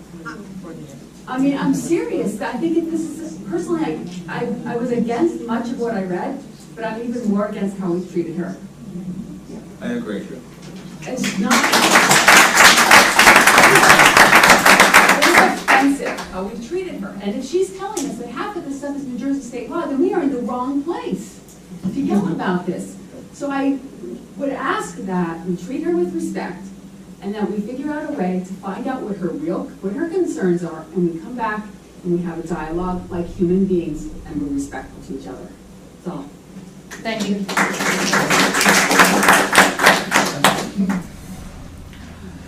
Linda. Oh, sorry. Linda Raff, 148 Cider Mill Road. I had many concerns about the ordinance, but I tried to be very, very concise, and I think that it does address some of what you were talking about. First of all, a little history. I moved here in January 2000, knew absolutely nothing about being a farmer, but I bought a farm. I put in a horseback, I put in my stables, I put in paddocks, I put in pastures. I wanted my horses at home. I have soy, I have corn, I have wheat, all of these things growing. So my concern was you maybe were not a farm person. You hadn't been involved in living what a farm is. And in a farming community, it's very different from living in just a bunch of houses. You know, it's like, I go over and I call my friends up and I say, the horse dumped me, can you help me? I saw it heading down that road. I would never call animal control. I'm not saying anything personal. You call your fellow farmers. You call your fellow people. So I was concerned you didn't know as much about farming as I would like for you to know. I just wanted to say, my focus is animals and public safety. So anything other than that, we look at what comes from ag, the messages we get from the state, But I have that for you, because what I did was, I said, this all has to do with right to farm. That is a New Jersey state law. The New Jersey state law says, in New Jersey, the right to farm is primarily designed to help address conflicts between farmers, neighbors, municipalities regarding farms practice. And I think that's all the things you were talking about. Just came to my attention. Yes. Yeah. Anyone aggrieved by the operation of a commercial farm, which is what you're saying, or people are contacting you, is required to file a complaint with the County Agriculture Development Board. And I have you know, we have one right in Flemington. Because Flemington, Hunterdon County, is a right to farm county. And I called up the board of the commissioners, and they connected me with Bob Hornby, who is the Hunterdon County Agricultural Development Board Administrator. And he says he is there to mediate between farmers and maybe the animal control, or maybe somebody's got a house next to a smelly farm. I mean, it's something, and he looked at what you had in here, and he said that there were several clauses that were in the proposed ordinance, they were in conflict with the right to farm. So you're saying that these are already laws, and I'm telling you, we already have the right to farm law, which is what we're following here. And it's very easy to get in touch with Bob Hornby. Very nice guy. And we're instructed to not go to the county, we go to the state. So we follow what. You get to learn yes, that. Yes. And so East Amwell is a right to farm township. Not only is it a right to farm township, but we actually have a chapter 110 in the Book of Ordinances that states, no agricultural activity, operation, or facility conducted or maintained for commercial purposes and in a manner consistent with relevant federal and state laws shall be or become a nuisance. That's our right to farm. And they want included in all of the deeds of new properties, grantee is hereby noticed there is, or may in the future be, farm use near the premises described in this deed, from which may emanate noise, odors, dust, and fumes associated with agricultural practices permitted under the right to farm ordinances. So what I'm trying to say is, when you have these people that may not know what right to farm means, No, you can say, I am sympathetic. We have a place that we could go, but they have the right to do it. Thank you.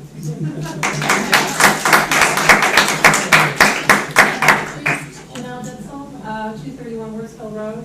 Mr. Wolf, Yes.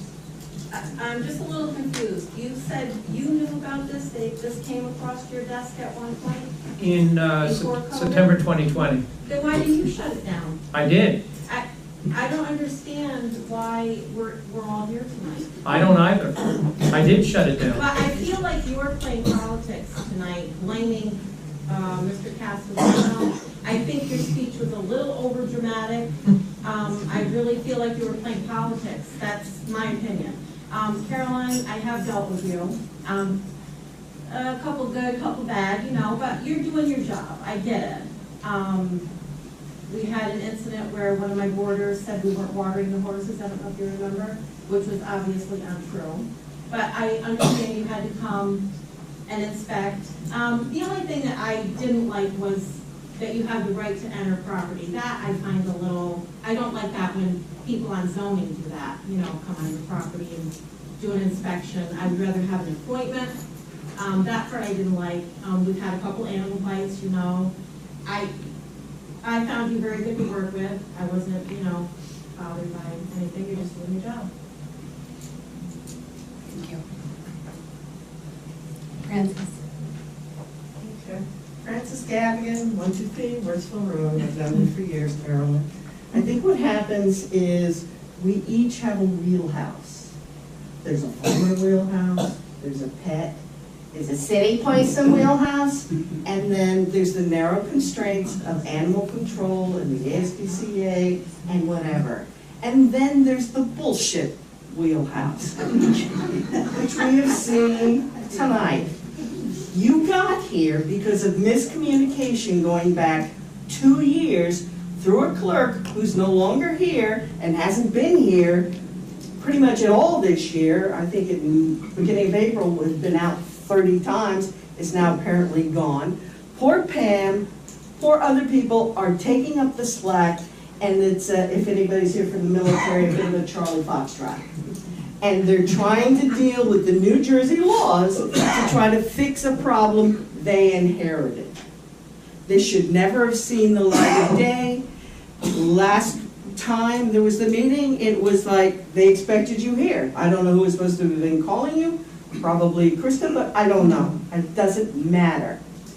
But for people to believe that this is something that Mark Castellano or John or Tara or Jenna or anyone else created out of incompetency is not fair. That goes into the bullshit wheelhouse. I call bullshit, sorry. That's my wheelhouse. I've done it for 45 years. There is a way to get to the win-win. We know the two properties you've been experiencing over and over and over again. One by Cider Mill and one by Orchard, and I've never seen fencing out of pallets, but hopefully it's working better than what wasn't there. The bottom line is everybody cares about animals. But they care more in Hunterdon County about light touch, no touch government without it appearing or becoming heavy-handed. And unfortunately, that's the way, when you cut and paste things from here, there, the other, you end up with a bit of a Frankenstein ordinance. How it got sent out, if something had been vetted, approved, thought, and here, it's ready to go, is part of the chaos we've been dealing with all of this year. I've got 2 puppies. They're Tekels. They're from Slovakia. They live to hunt. They've gotten out a couple times. I've built 4 fences and things like that. People on Facebook, oh, there's 2 dogs, he said, and they ended up in Pine Twig, and I'm back there with my thing. The mayor's wife and daughter came out and helped catch them and return them so I wasn't having a stroke in the woods, because I'm old and crippled. That's what community does. You have an asset here in East Amwell to help you do your job which is a community of well-meaning people. I don't know how many times he's been in here. He's doing the best he can without anything, and this poor woman has been suffering for months and years carrying the water for, well, she who shall not be named because of rice notice requirements or whatever. Did you want me to answer any questions for you? I'm sorry. No. Point taken, shot. Where did the 40 feet off the line come from? And a leash or a lead, 6 feet. Again, you're asking me that question, right? Yes. Okay, I took ordinances from other towns that have already been created as like an example, not verbatim, word for word, just like, hey, this general ordinance works in this town. Here's an example, because in this email, I was asked for examples of other towns' ordinances.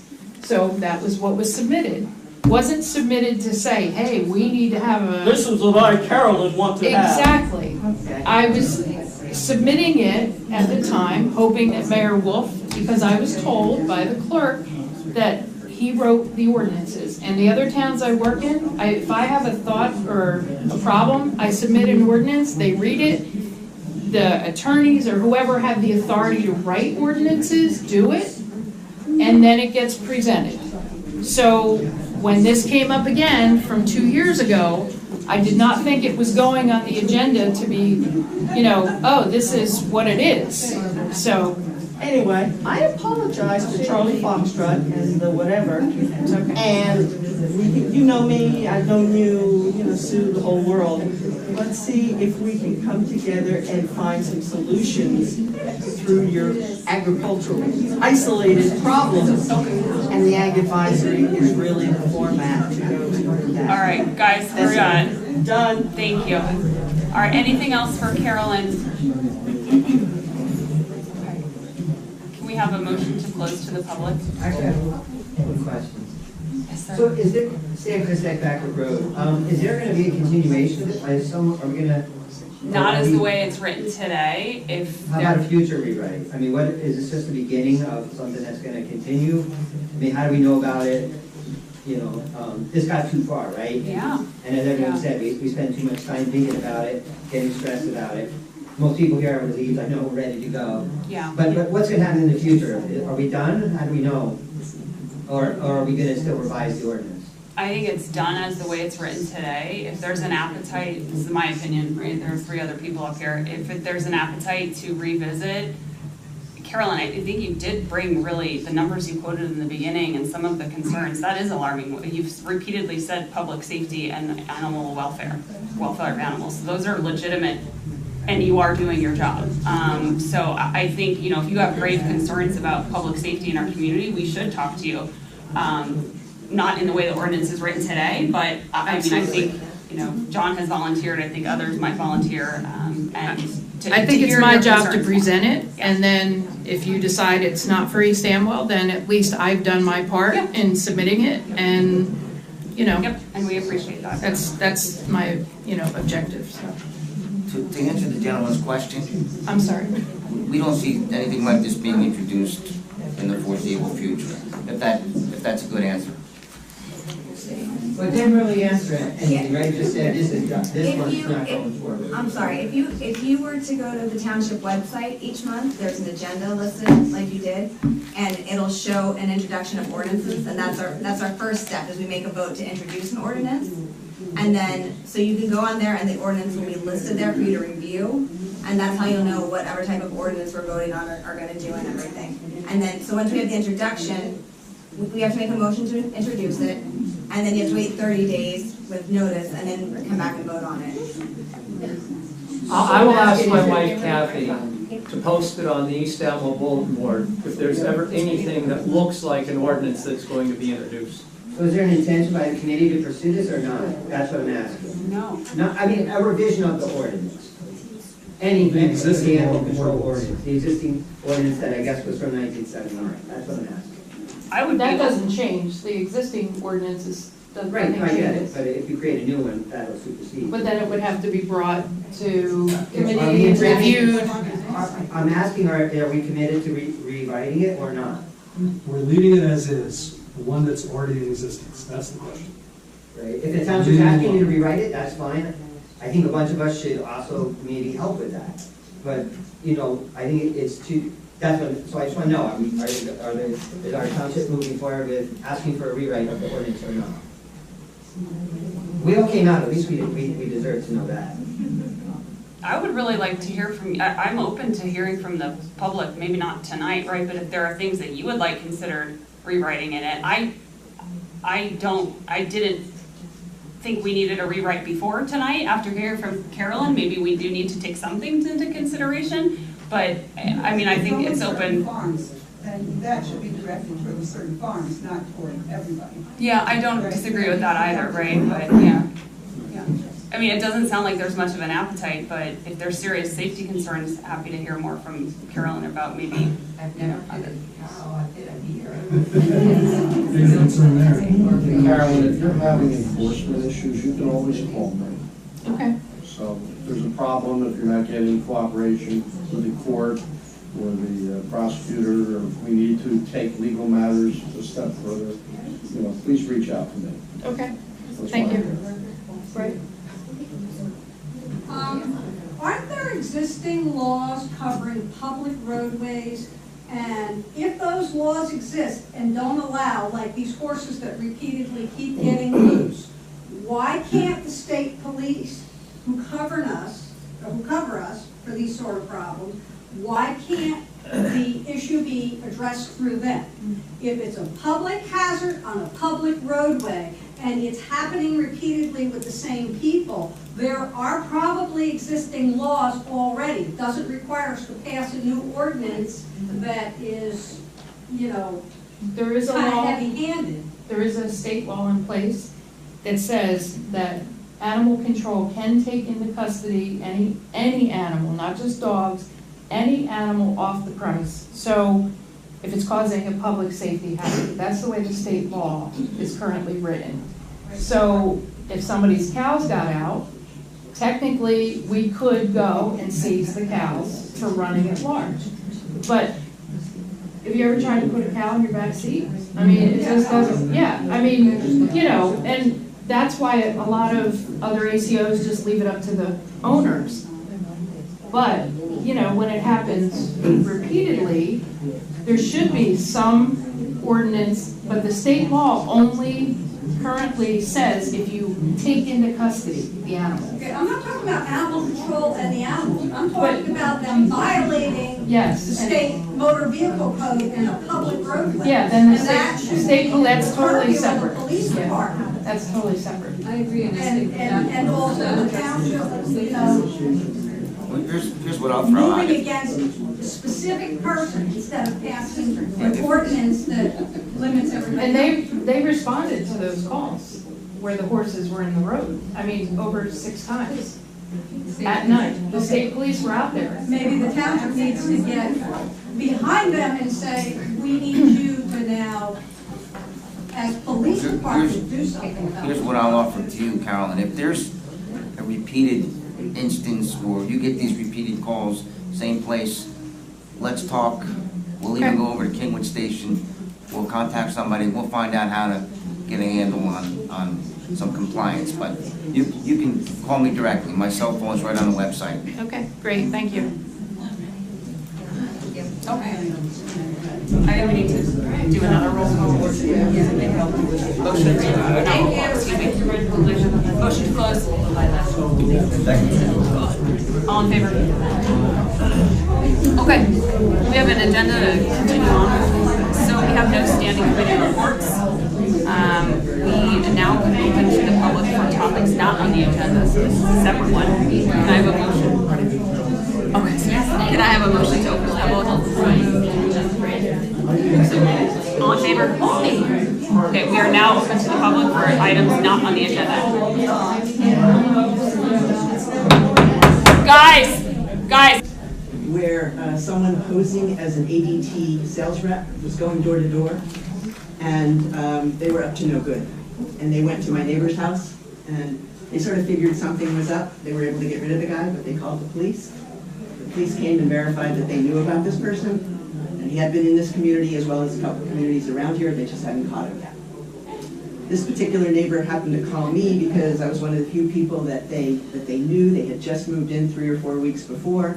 They were all upset. They thought maybe they bought the wrong house in the wrong town. I tried to calm them down about that. But I did check our ordinance after that and found out that we do not have what's commonly referred to as a peddler's ordinance. So that's an ordinance that would regulate people who go door to door trying to sell things. So it's a tricky ordinance to write because there are first things out, but if you're interested, I would like to work with any of you who would like to work with me to get this into a form that you guys do feel comfortable with. So that's what I'm here to ask for tonight. Any interest in it? I did read it, Tam, and I had like, because I guess that my first thought was people who are going to maybe do this activity are not people who are going to check the town for ordinances to see if they're allowed to do it or not, right? Like if someone's going to be going around knocking on doors, trying to maybe do something unkind or not by the law or, you know, whatever it is, right? Their first stop is not going to be the Stanwell Township Municipal website to see if we have this ordinance or not. So I guess that's where my head went to say, well, would this really do anything? How does it work? Yeah, like would it really do anything to people? Would it detract well, the way people we don't want doing this? Right, the way it would work is it requires everyone who registers to get a badge. Yep, so I read that, we could get a distinctive, and that badge has to be worn on the outside of their clothing. So if that badge were distinctive, and I noticed we have a couple of like graphic artists in the community, if we could get a graphic artist to design us something that is easy to see and very distinctive and let the residents know this is what the East Amwell badge looks like. Says, we offer you a badge. Then, for example, if you're going to go out door knocking to campaign, you'll get the badge so you can show it to people. There were some exemptions that you noted that were in there though, right? Wasn't there a few like? Yeah, there are quite a few exceptions in there. Rick's talking about the part of the ordinance that I included in there that said people could voluntarily get the badge. Get the badge. And then residents would, if they knew about the badge, they'd feel more comfortable opening the door. I mean, I think a lot of us are at the point where we don't answer the phone if we don't recognize the number, and we're getting to the point where we don't answer the door if we don't know who's there. So this could help us stay a little friendlier. You publish it in the VIP periodically. We put it in the thing we send out every year with taxes, put it on social media, etc. We're offering to anyone who wants to solicit in East Amwell the opportunity to get a badge. Then people who are really concerned about this, when someone comes to their door, if they don't have the badge, you just don't open the door. You just say, I'm not opening the door if they don't have the badge, and then you can call the state police and say, someone came to my door without the badge. And that person may very well be legitimate, but there's probably a not insignificant chance that they're not legitimate. So it's rewarding those who behave themselves, who are following the rules. They get a badge, and they show the badge. The only concern I would have, Tam, is as soon as we create a badge, a bad guy is going to replicate that badge, right? So we're not always going to know, our residents might not always know if something is legitimate or not. I mean, we're going through a situation at work right now where there's a lot of counterfeit bills coming across up and down the river, right? And you can buy them off the internet, you know, and if you're not looking very closely, I mean, it looks like a regular bill, you know, in the back it'll say Motion Pictures of America, right? There's you know, we've got the Secret Service coming in to give a presentation about, you know, what to look for and why are these bills passing the pen test. So education immediately to our residents that these folks will be in and about the area, right? So it shouldn't be a surprise that these folks are knocking on doors at a particular, like if they're soliciting whatever it is, we should know about it. Yeah, well, I hadn't thought of that, but yeah, we could report, you know, who's got badges to do, you know, to do post something on the website to say these XYZ company may, you know, just be on the lookout. They may be, you know, in the area and they're a legitimate company. Right. We could definitely do that. Yeah. I think it's a good idea.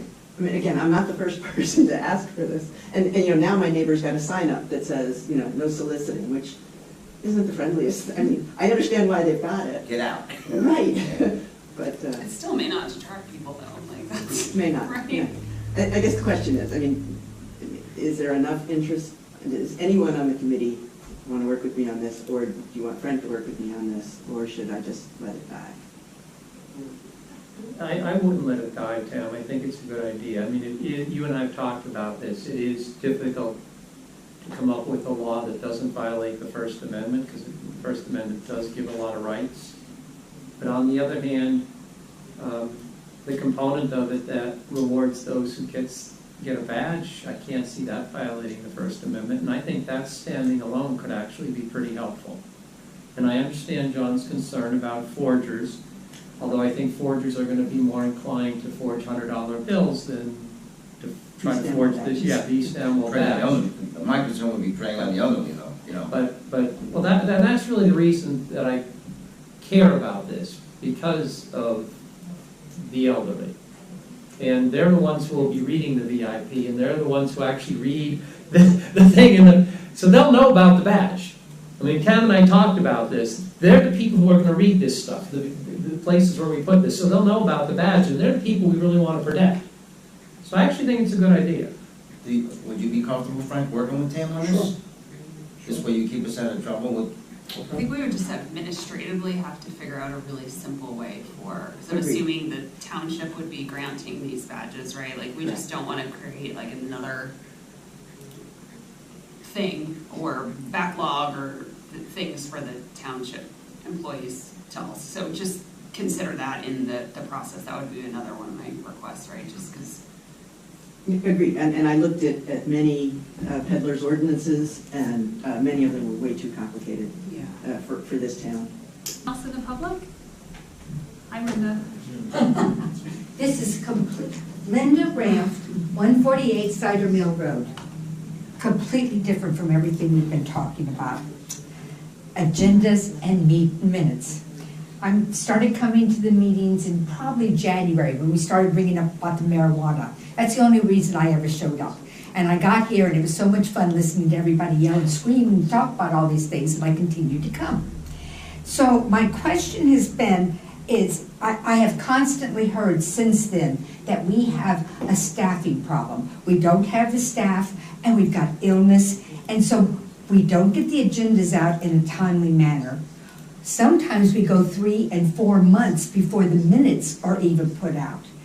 And I had somebody who was joking with me, and she says, well, you don't need to see the minutes. You can go and look at it on YouTube. Well, I got news for you. I'd rather have 2 or 3 pages of minutes than 2 or 3 hours of YouTube. So what I'm wondering, I came up with a suggestion, and I was wondering if we could possibly hire like an intern, like a college intern, high school intern during the summer, who might be able to help catch up on some of these administrative issues of getting the minutes printed, of getting the agendas out. I'm not sure what the timing is, but I believe there is a certain thing that you're supposed to have the agenda available so many days before the meeting. And today, I saw that it was posted at 12:07 this afternoon. That's not a whole bunch of time, and I pulled that and printed everything, and I said, guess what, Judy? It's 66 pages that we've got to read for today's meeting. And a lot of the other ones, it's, I think that we get the agendas maybe 24 hours in advance. I'm aware of some things, and I'm aware of some people having been hired to help with catching up with backlogs and things like that. So I know there's efforts, but you're also dealing with all the fertilizer that's involved with employees and what you can do and what you can't and what you can post and things like that. Is there progress being made to get somebody in here so that this poor woman can get some relief? Because every time I come in here, the only one that's here is poor Pam. And you ought to be giving her the office manager thing, because she's the one managing the office. And in terms of, I did file an Oprah for time cards and sheets for the whole office, for through the end of the year, beginning, first 3 months of the year. And one of the simplest, easiest things that an office manager does is you review the timesheets that people submit and they sign, and not one of them was signed. So you've been paying for something that hasn't happened. It's moot since Krista's ill, and I wish her all the best, but that money that's in the pocket to be paying to manage the office, spread it amongst the employees who are managing the office. You know, Jason and Pam keep the ship afloat, and there's only so much that they can do, and they do everything they can. And I remember it's a mess, it's difficult, budget's fine. How many fires can you fight at one time? And I applaud you filling in for Mark, and especially for Mark, and the color run Saturday, he missed a meeting, a couple months ago because his brother died. How dare his brother die? But it happened. People have life, it interferes. There's only a few fools who show up to every meeting and all of that. So, you do the best you can with whatever, but look to the employees that you have here and reward them for their sacrifices and how they've been carrying the water, and give them a bonus or something if you need to take up a collection. But if somebody who works on the road crew goes out and he gets a commercial license, throw him more than the standard 2%. Give him some incentive to stay here and to be rewarded for going above and beyond. And this woman is a saint, and when she goes, we're between a rock and a hard place. And the people that are back there that are good, they're at the point of, there's jobs elsewhere. They can go other places. And we will collapse if we don't, bow down to the Pams of the world and the people that are doing the hard work. That's it. Anyone else? Can I have a motion to close to the public? So moved. Second. All in favor? All right. Okay, we will keep going. We have consent agenda items. Yeah. All matters listed below are considered to be routine by the Township Committee and will be enacted by one motion in the form listed below. There will not be a separate discussion of these items. If a discussion is desired, that item will be removed from the consent agenda and will be considered immediately. Can we do that now then? Mm-hmm. Okay, so let's talk about the first one, the resolution to approve a raffle to benefit the New Jersey State Golf Association. That was in the packet that Pam sent us via email. Discussion on that? Questions?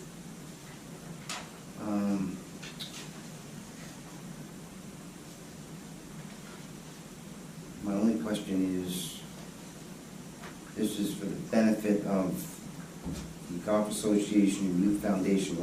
I don't know a whole lot about that organization. I'm sorry, I'll plead ignorant on that. Does anybody have any information on what that organization is all about? No. I don't. I believe they've done this in the past. Is this an annual thing that they do, Pam? I don't really know. Okay.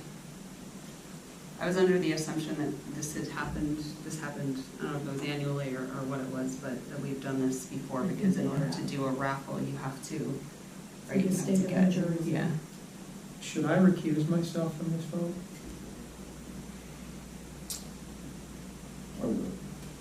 I mean, just to stay on the safe side, there's no reason to cause any issues, so I'll recuse myself. So I'm sorry, Tam, if this is something that's sort of boilerplate that we do every year? That was the way I read it, and that was what I was under the assumption. But we can ask for further, because it's July 20th, so. Well, there's like time strains on everything. Once it's approved today, then it's got to go to the state of New Jersey, and then there's another 15 days we have to wait once the state gets it. I mean, These are routine raffle approvals. I don't think we based them on the organization that's holding. no, and I think we've done this, we've had this Yes, kind of stuff on we've the, done this maybe in the not past. necessarily for the golf What they- foundation. What they send Yeah, in. but we do this for, we've done this, I think, for the school. Yeah, there's a few. Yeah. It's anytime that you have a raffle, there's like specific raffle rules from the way I understand it, because we tried to do it. Everything has to go to the state of New Jersey, maybe days before I can tell these people, yes, you can get your license. Okay, but again, this has been going on year after year after year. Okay, so then I'm gonna make the motion to approve it. If it's something that we've done forever. Do we have a second? Yeah, I'll second. All in favor? Aye. Aye. If I get another one, I'll email you all the papers. Yeah, I apologize. I That's just- okay. I think I should say opposed, and then Rick, yours. Pam, just note I'm recusing myself from this Okay. matter, from this one altogether. I'm not voting, period. Okay. Okay, the next one on here is the resolution to approve the Clauson Park Pavilion rental fee to trust fund. We discussed this last week. I explained that we were going to be moving a portion or all of the funds. The way I worked with Margaret to write the ordinance, which was also in the packet, was that we are going to move the full $50 to the trust fund. That's how it was written. Okay, but really all we're doing then is taking money from the budget, from the general pool of money in the budget, and we're creating a line item for Clauson Park. That's what we're doing. We're taking the $50 fee that people pay, we're moving it to a trust fund to benefit the park. I asked Margaret that specific question because I wanted to know where it was budgeted for. She said we don't budget for those types of items. It's in the MNRA, money's not something or other. I asked if we had, like, would this create a deficit? Now, you know, what we had annually. She said we don't budget for it. And I couldn't get a final dollar figure on what it would mean, by not having it. So, but we had on average, I think, like, what did Margaret tell us last time? That it was like less than $1,000. I think that would now go to the park annually.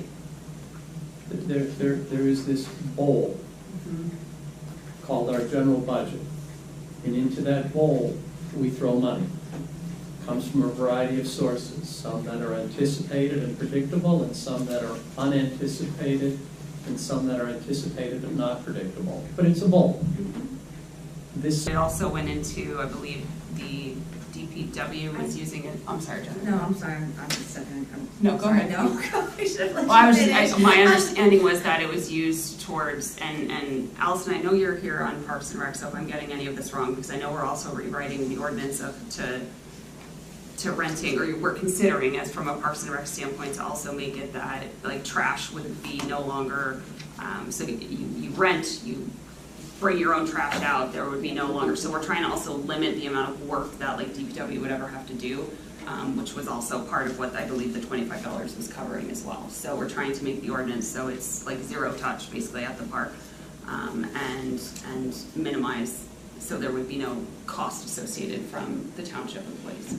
Well, on an annual basis, you get to choose what to allocate to the park. So this is really, you're taking away your ability each year to make a separate decision how much you're going to allocate, and you're directing the money no matter what. Right. I mean, we are in effect creating a permanent line item for the park that will be funded with these fees. And yes, we're not going to use Pam, so that 25 we save until we realize that the volunteer system isn't working, and we then have to go back to using It's not a Pam. volunteer, it's gonna be a responsibility of the Parks and Rec admin, the administrative, and it will be it is written to that job description, and it will be the responsibility of a township employee. Right, but the more responsibilities you give to a township employee, the greater the salary that you have to pay them. So there's no free lunch here. It's not. We're as actually though not increasing it's the gonna salary. The next time you have to hire that employee's gonna look at the duties, and this is gonna be one of the duties. And in fact, maybe even the existing employee, after they do this a number of times, and it's To be redone, certain things around the park that are not getting done because of the lean budget. So this simply is a way to try to increase the funds in order to allow some of the things that are needed in our park, in our community park that is used by our residents. It was our attempt at trying to increase maybe the ability to, and the trust fund, it's, I mean, from what I understand from Margaret, has to be used in the park. It can be used for nothing outside of the park. So these are our funds that are going back into our community to help, keep our park to be used by residents and by families. And Jenna, we got away from you. When I talked to Allison Castellano a little bit at the recycling, she said 25 went to Pam, but then 25 went to DPW. It went into. It's correct. That's what. And Pam, if you were closer to this maybe, but it was called MNRA. It was technically used. Well, the only time DPW would go there is on the weekends if there was 2 parties. And when I would go there, and if I set up in the morning for somebody, the signs up at 8, and there was a party at 1, when I would go back to switch out the signs, I would check to see if the garbage cans were full. If they were full, then I would need to call. I would text one of the DPWs to come.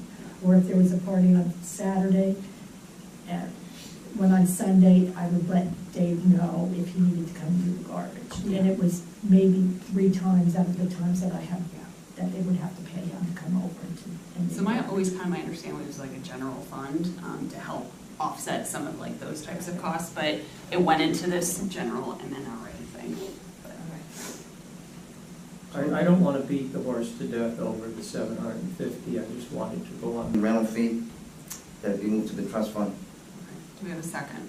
I'll second. All in favor? Aye. Aye. Okay, Pam, we are moving on to ordinances, public hearing and second reading. So we have a few different ordinances to read, or not really to read, but to review this evening. First one is 2204, an ordinance to amend the 2022 salary and wage ordinance. This legal notice was published in the Hunterdon County Democrat on May 5th, 2022, and it was posted and available to the public since introduction on April 28th, 2022. Okay, so I need to do a motion for open to the public on that. Okay, so can I get a motion to open to the public for comments? So moved. Second. All in favor? Aye. We are now open for public for the comments on ordinance 22-04. Okay, I need a motion to close to the public. So moved. Second. All in favor? Aye. Okay, I need a motion to adopt ordinance 22-04. So moved. Second. Are we doing a roll call on this one? We need a roll call. Sorry. Let me do the roll call on 2204. Okay. Ms. Casper Bloom? Yes. Mr. Mills? Yes. Ms. Ramsey? Yes. Mr. Wolf? Yes. And Mark's not here. Okay. Well, I already did the adoption notice. Okay, so we could go into 2205. Okay. Oh, I didn't do that. You The just need notice to of say. adoption will be published in the May 19th, 2022 issue of the Hunterdon County Democrat. Thanks, Pam. Okay, our next ordinance is 22-05, which is an ordinance to amend Chapter 75, which is fees of the Code of the Township of East Amwell, specifically Section 75.1, to increase and add fees for summer playground. This legal notice was published in the Hunterdon County Democrat on May 5th, 2022, and it was posted and available to the public since introduction on April 28th, 2022. I need a motion to open to the public for comments. So moved. Second.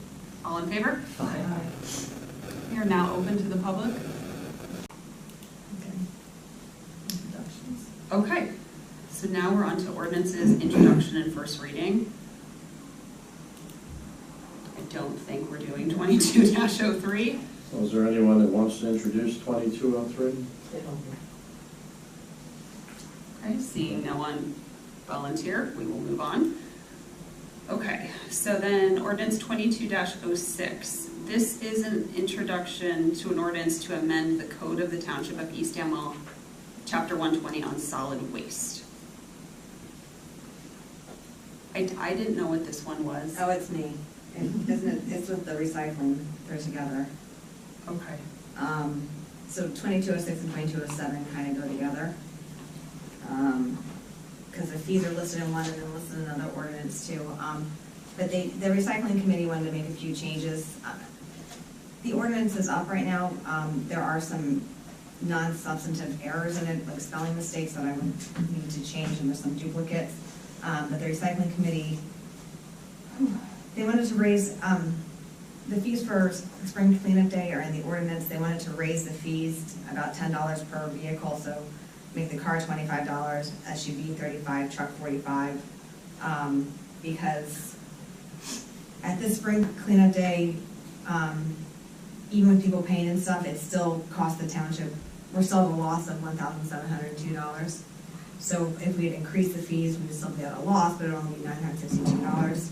So this is just kind of, help to cover that. I don't think they've updated the fees for quite some years. And then there was a couple other changes to the ordinance about how many at-large members we can have. May 19, 2022 issue on the Hunterdon County Democrat. We have no unfinished business, we have no new business. We are now on the agenda for our second open to the public. Can I have a motion to open to the public? So moved. A second. All in favor? Aye. We are now open to the public. I just have a question. Why are we losing money on the cleanup day? Is it because not enough people came? Or, I'm sorry, I'm supposed to stand up. Linda Raff, 148 Cider Mill Road. When we went by there were a lot of people dropping things off for the fire committee. The clothing, and there was the Goodwill. I know before I've been there, and there's been huge amounts of people there just waiting to get to those dumpsters, but they weren't there this time. Yeah, so I think the past couple of years, people were, stuck at home with COVID, and they just cleaned out their house. And got rid of a lot of stuff. Is what the recycling committee thinks. It's just kind of a combination of things. It's what we pay for with dumpsters, what we use and whatnot. It's paying DPW. We do get some money back from like metal recycle and the fees and stuff, but it's a benefit to being a member of this town that we offer it. Just huge amounts of coming, and this last time there didn't seem to be anybody or anything there. Yeah. It's similar to summer playground. We kind of break even on summer playground. Maybe we're a little in the red sometimes, but that's a benefit to the town that of being a resident here. So it's that back and forth and stuff and everything. Yeah. Well, as one of your town people, thank you very much. We do appreciate it, and I always look forward to trying to come up with something to put in. So thank you. Thanks, Linda.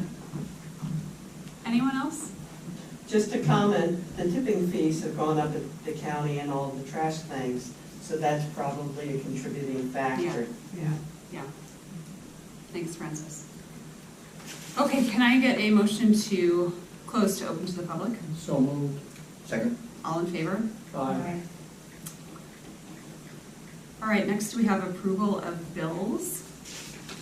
There's quite a few this month, which is funny because we only did this like 2 weeks ago, right? So do I have a motion to approve the May 12th bills of the evening? You looked at them all, Tara? I did, yeah. Okay. Everything looked the way it usually does, to be honest, so. I'm sorry, did you motion, John? I'll make a motion to approve the bills of the evening. Thank you. I'll second it. All in favor? Aye. Oh, yes. Ms. Catherine Bloom? Yes. Mr. Mills? Yes. Ms. Ramsey? Yes. Mr. Wolf? Yes. Thanks, Pam. Okay, we have a few different administrative reports. These were, actually, no, we don't, we have two. But they were in the packet as well, correct? I think so, yes, Pam. All right, fair amount of correspondence was also sent to us, some emails and some letters. Any discussion or concerns that we'd like to discuss on the correspondence? Okay. We have a run coming up.